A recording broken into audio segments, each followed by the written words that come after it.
Welcome to week 17, assignment 3. It is the last assignment of the first semester.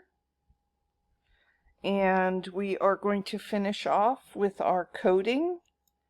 Since everybody loved the coding yesterday, or last week, we're going to do a fun one. We're going to add sound to it this time. So you're going to add music, and you're going to get a character to dance to the music.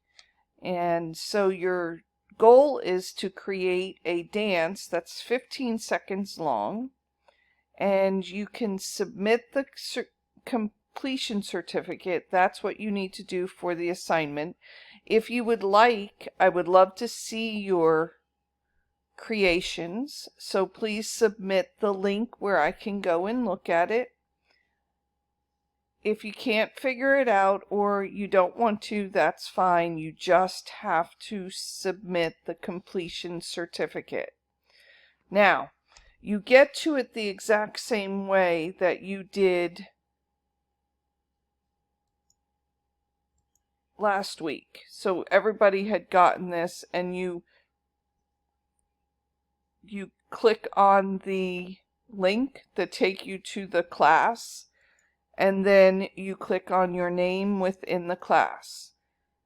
You put in your secret words, and then when it comes up, it's only going to come up with the dance mat game this week.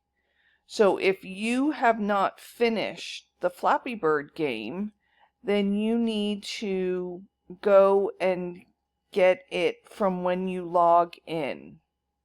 If you have any problems, let me know. But as of Monday morning, I will change it out so that it is the dance game and not the Flappy Bird game, because Hour of Code will only allow me to assign one game at a time. So, if you have any questions, please let me know. Message me, and if not, I hope to see you soon. Have a wonderful, wonderful holiday, and I will see you second semester.